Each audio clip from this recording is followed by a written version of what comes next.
MBC 강원 영동 시사 프로그램 라디오 동서남북입니다. 올해 초 전국을 떠들썩하게 달구었던 예천군 의회 의원들의 해외 공무여행 기억하실 텐데요. 별다른 공모 없이 보훈성으로 떠나는 공무원들의 해외 공무여행은 아직도 계속되고 있습니다.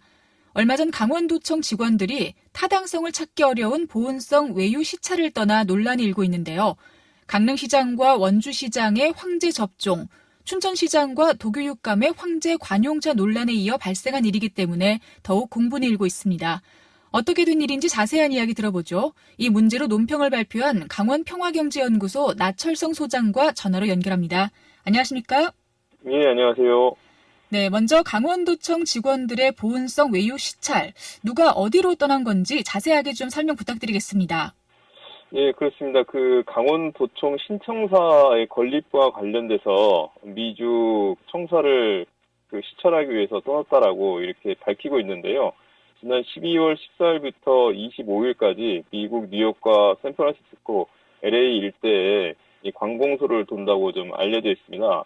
내용인 즉슨 공공청사의 운영 실태와 디자인을 둘러본다고 하고 있는데요. 현재 강원도 기조실장을 비롯해서 대변인실 직원, 회계과, 예산과 직원을 비롯한 9명을 대동을 해서 갔다고 그러고, 현재 기조실장 같은 경우에는 1급에 해당되기 때문에 800만 원 정도의 여비가 지출되고, 나머지 직원들 같은 경우에는 400만 원이 지출되는데, 수천만 원의 경비가 이번 행사로 인해 가지고 지출되는 걸로 좀 파악되고 있습니다. 네. 일단 이 열흘이라는 참 긴 시간 동안 시차를 떠나게 된 건데, 강원도청 신청사 건립을 위해서 그 이유가 잘 이해가 가지 않거든요. 신청사 건립은 총선 이후에 결정하자고 미뤄놓은 거 아닌가요? 그렇습니다. 신청사 올 초반에 강원도에서 청사 문제와 관련된 계획들을 발표하지 않았습니까? 그러면서 내용을 깊게 겪었었는데요. 현재 춘천 지역에 있는데 옥송동에 있는 청사를 그 지역에 그냥 둘 것인지 아니면 춘천의 이해 지역으로 갈 것인지에 대한 부분들도 논쟁이 있었는데요. 그보다 더 중요한 것들은 꼭 도청사가 춘천에만 있어야 되느냐라고 하는 문제 제기들이 원주와 영동에서 나왔고, 또 화천이나 평창 같은 경우에서 직접 청사 이전을 추진하는 이러한 입장들이 발표되지 않았습니까? 그러면서 이 내용이 깊게 매우 심각한 상황으로 갈등 현상이 나타나게 되자 도청에서는 지난 12월 9일 날 부랴부랴 기자회견을 열면서 내년 총선에서 이슈화 되는 것들이 부담이 가지면서 이와 관련돼서는 내년 7월에야 돼야 타당성 조사를 비롯해서 기본계획 설계를 포함해서 초보적인 논의를 진행하겠다. 이렇게 밝혔음에도 불구하고 불과 12월 9일 지난 며칠 지나지 않은 12월 14일 날 미국으로 9박 10일여 동안 이 외유를 떠났다라고 하는 것 자체가 납득하기 힘든 이런 사업계획이다. 이렇게 좀 평가되고 있습니다. 네. 어쨌든 그 시기적인 문제는 억지로 좀 이해를 한다고 쳐도 강원도청 신청사 건립을 위해서 뉴욕과 샌프란시스코를 간다. 정말 이상한 것 같아요. 강원도와 너무너무 다른 곳 아닌가 싶거든요.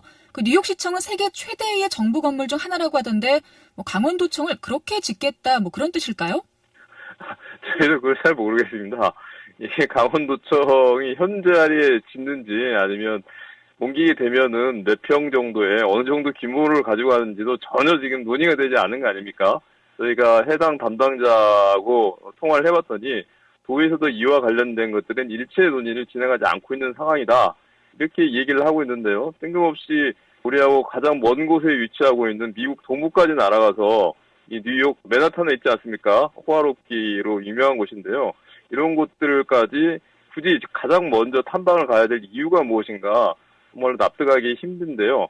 이러한 것들이 이러한 목적에서 이루어지는 것들인지 아니면은 보훈성 이 외유로서 이 처리하려고 일부러 그 계획을 잡았는지 이건 좀 더 도가 명료하게 답변을 좀 해야 될 것 같습니다. 네. 그리고 또 아까 앞서서 이제 어떤 사람들이 이번에 해외 공무 여행을 떠났는지 말씀을 해주셨는데 기획조정실장은 곧 퇴임을 앞둔 분이고요. 또 회계과, 예산과, 비서실 모두 청사 신축과는 직접적으로 연관이 없는 직원들이잖아요. 왜 이런 사람들이 신청사 건립과 관련해서 시찰을 가는지 구체적인 계획과 일정 공개가 다 된 건가요? 일정과 내용들이 전혀 공개가 되지 않고 이 비공개로 처리가 돼가지고 저희도 이와 관련된 이게 저는 비공개할 내용들도 아니지 않습니까? 그렇기 때문에 이 자료를 공개를 요청을 했는데, 현재 남아있는 사람들 같은 경우에는 그 서류처를 공개할 수가 없는 위치여서 공개하기 어렵다라고 밝히고 있는데요. 말씀하셨던 것처럼 현재 기획조정실장 같은 경우에는 내년 2월이면 임기가 다 끝나기 때문에 발령을 나가는 상황이기 때문에 이번 신청사 건립하고는 아무런 관계가 없는 위치에 있게 되거든요. 또 거기다가 비서실 직원 같은 경우에는 이번 차례 왜 갔는지 회계과 예산과 직원들을 포함을 해서 이러한 것들이 실제 내용에 맞기보다는 영전성이랄지 아니면은 이 시찰의 목적에 부응하지 않고 외유의 성격이 강하다라고 하는 이런 질문에 답변을 제대로 하지 못하고 있는 것들이 가장 커다란 문제라고 보고 있습니다. 네, 아마 이 내용을 들으신 도민분들께서도 조금 납득하기가 어렵지 않을까 하는 생각이 듭니다.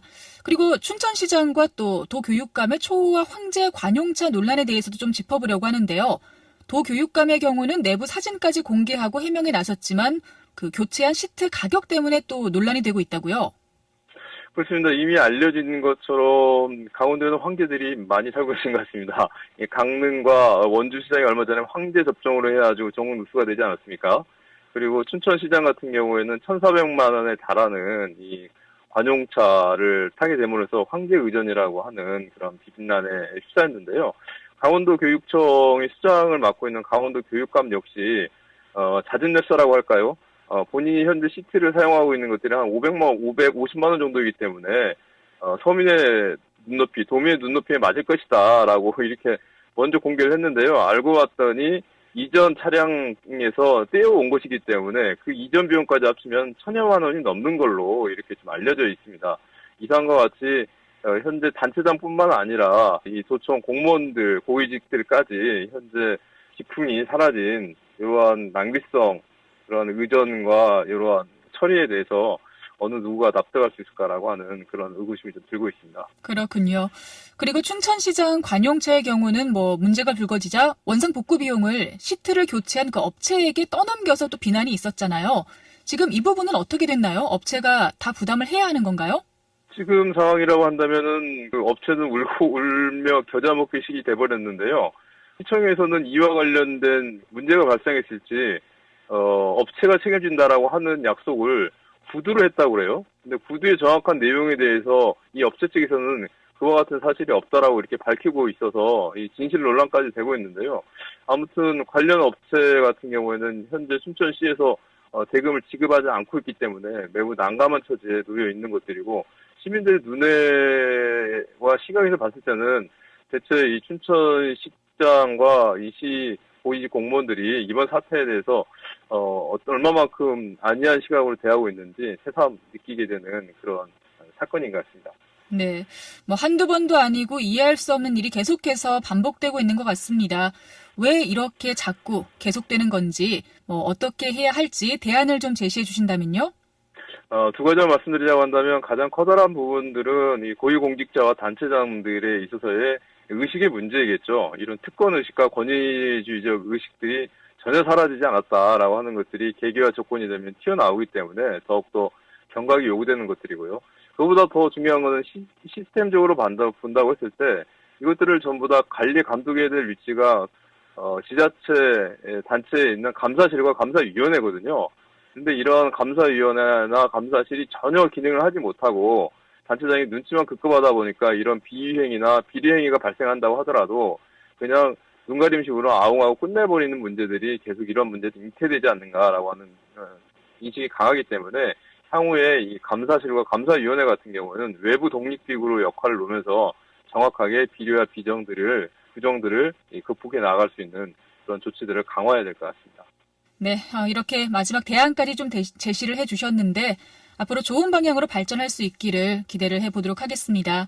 자, 강원평화경제연구소의 나철성 소장과 함께 이야기 나눴습니다. 고맙습니다. 예, 감사합니다.